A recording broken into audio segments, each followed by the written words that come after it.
Hello and welcome back to Shakesyear. We are working on the sonnets, and today we've got Sonnet 128, which is the second of the Dark Lady series of sonnets. But technically, if you wanted to, you could probably consider this another one of the fair youth sonnets. But anyway, Sonnet 128 says, "How oft when thou, my music playest, upon that blessed wood, whose motion sounds with thy sweet fingers when thou gently swayest the wiry concord that mine ear confounds.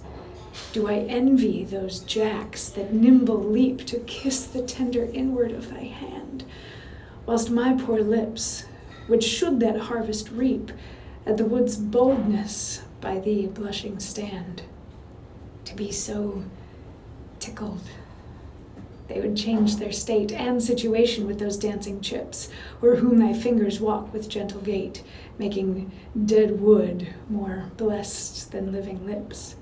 Since saucy jacks so happy are in this, give them thy fingers, me thy lips to kiss." So this one is very, very flirty, is what it boils down to. If you're talking in the very literal sense, he's talking about most likely his dark lady who playing the harpsichord.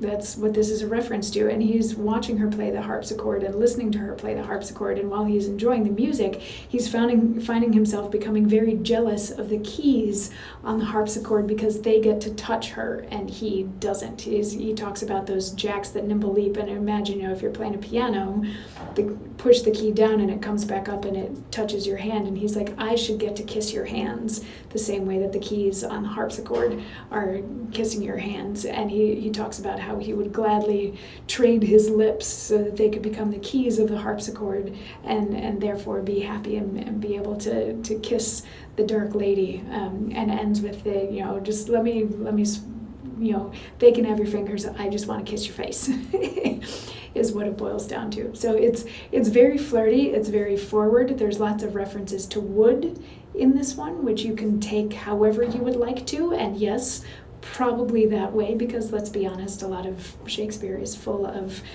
sexual innuendo and dick jokes, sorry.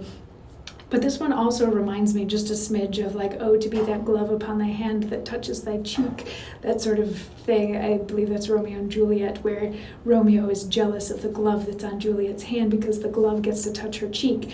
This is a jealousy of the harpsichord that the dark lady gets to use to make this beautiful music, and wanting to be able to be touched and played with the same way that she plays with a harpsichord. So, very flirty, Sonnet 128. I will see you tomorrow for Sonnet 129.